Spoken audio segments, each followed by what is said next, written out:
Hello, incoming seventh grade families. This is Miss Wolf. I'm sorry I'm a day late on this presentation. We were busy prepping for the PSAT 8 yesterday, and I did not get a chance to finalize this recording. So I wanted to make sure to get our families a recording of the presentation that I had in person presented to all of our sixth grade students, just to make sure I answer any questions that you might have. Typically, we have this meeting in person, but just with COVID, where it's at right now, I thought it was in the best interest of our community to do a screencast for this, and I will make sure to give you my contact information at the end of this session so that if you have questions, you can give me a call and we can personally talk about things. So the purpose of today is just to talk about transition discussion.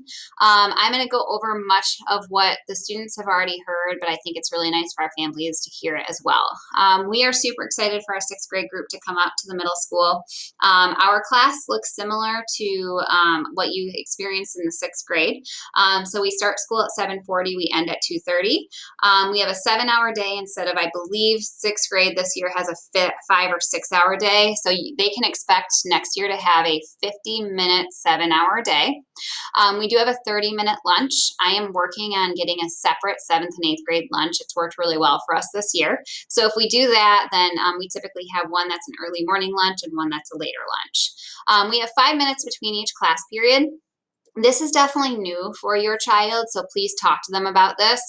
They will have 5 minutes between each class period to get to their next class. So the big transition that is taking place with them next year is right now they're self-contained, not moving all day.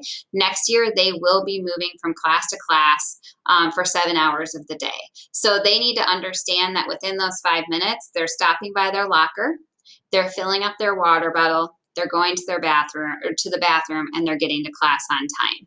If they're not in class on time, that is a tardy, and there are some disciplinary things that come along with tardies if our students start to get too many of those. We have 5 core classes. We have PE Health, World History, English, Science, and Math. Our PE Health rotates every 2 weeks with the same teacher. So all of our students will have Mr. Townsend. They'll have him 2 weeks of health, then 2 weeks of PE, then 2 weeks of health, then 2 weeks of PE all year long.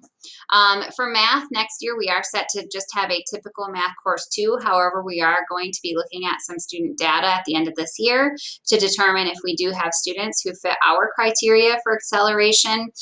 If that ends up being the case, we will certainly contact those families, but don't expect anything right now. That'll probably be something we do more towards the end of this year or even into the summer. And then we have 2 student support services teachers, Ms. First and Ms. Lloyd, who push into classrooms to support students throughout the day. Exploratories is one of the most complicated pieces of our world. And so what we have is we have 2 hours of exploratories. So let's say the exploratories next year are going to be 6th and 7th hour.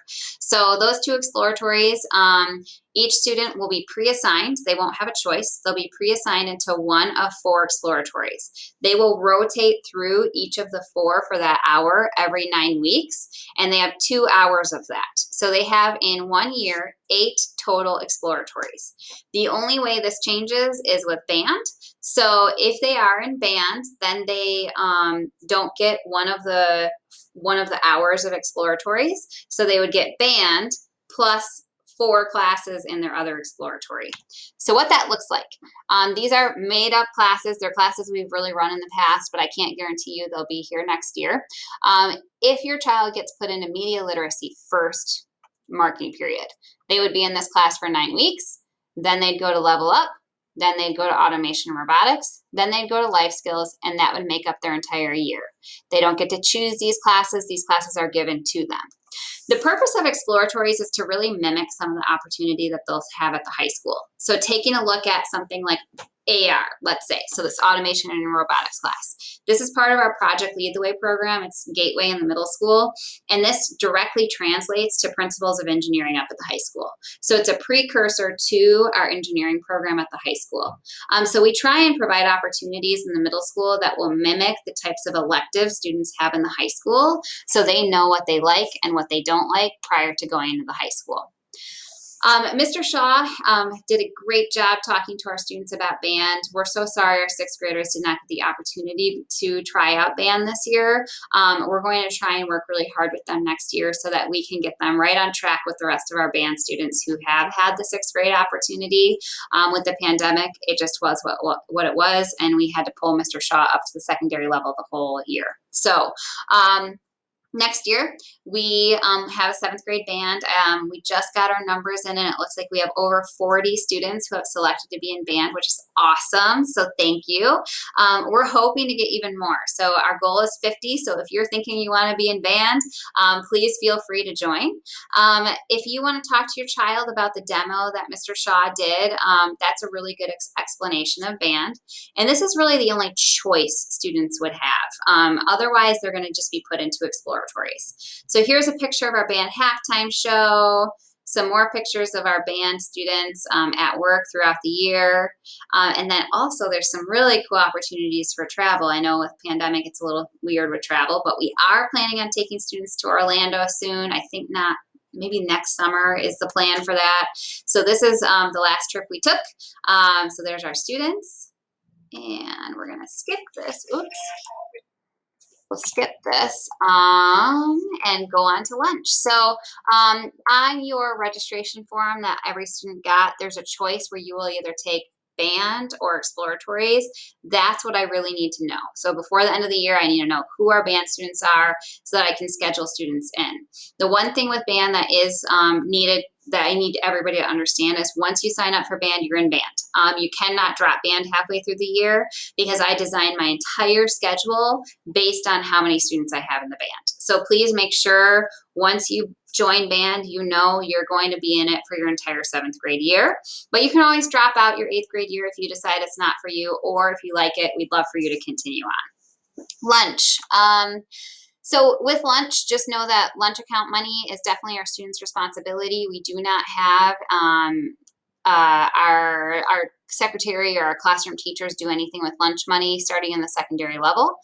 We do typically have an open gym process to allow for students who maybe need a recess still to take a recess towards the end of lunch.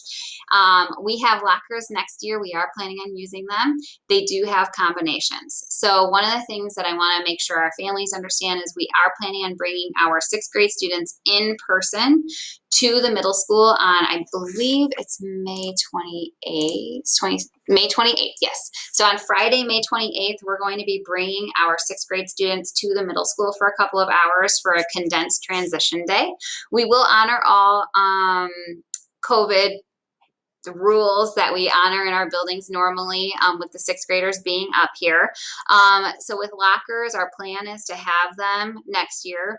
We don't know what they'll look like, but we're going to practice locker combinations during transition day so that the students just have a little bit of time to practice. Also, when schedules are released in early August, or mid-August, we certainly will provide other opportunities for practicing lockers then. And then the first 2 weeks of school, as students get used to how things work here, we're certainly very flexible with lockers and combinations. Some clubs and athletics that we typically would offer. I'll move myself here. There we go. These are the types of things you can expect to find in the middle school and high school once you come up here as a seventh grader. So for athletics, we don't have football as a school sport, but we often will have our football players dress on Fridays or Thursdays for football games and those sorts of things. We have cheer, pom, wrestling, basketball, volleyball, track, and cross country for our school sports. And we've run a variety of clubs, and we're hoping to be able to get some of these clubs started again next year. Things like robotics, equestrian club, student council we ran this year, travel club, math club, fishing club, One United. All of these are the types of clubs that we offer up here. Most did not take place this year due to COVID. We did have student council this year, and then we also have, it's not on here, but our chief science officers, which is a STEM-based club. We ran that club as well this year. Oops. It's not wanting to move for me. Oh, that must mean it's it. Okay, so that looks like the last thing that I needed to go over today with you. I want to show you the registration letter that you should have gotten. So on March 19th, all of your students should have gotten this letter. This goes over the other communication I have in place with transition. And then this right here is that form that's super important. So I need this by April 28th. So if you've not turned it in, I think Miss Albrecht said she's still waiting on about 25 of them. So if you've not turned this in, please make sure you're doing so prior to April 28th. You can turn it right into Miss Albrecht, or you can bring it to the middle school office. Right after that, we're going to go through and we're going to start scheduling students. Do not expect schedules to come out before mid-August. They just won't be ready until then. So I would say mid-August is the earliest you'll get them. And honestly, typically it's more like 5 to 7 days prior to open house is when you get them. So definitely not like what we do at the elementary school where you get your schedules right away. You need to be patient and wait for them because it just does take us a little bit more time to put the schedules together up here in the secondary level. If you need to contact me with any questions, my contact information is right here. I'll blow this up for you. There you go.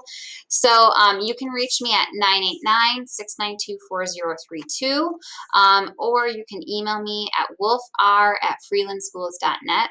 I just wanted to make sure that you got to see my face, see what we're telling your children and what we're planning for them for next year and even for this year with Transition Day. Just know that we're excited to meet your students. There's a lot of things we don't know. I can't tell you what COVID will look like in the fall, but I can tell you that no matter what, we want to give your child a safe and positive experience here in the middle school.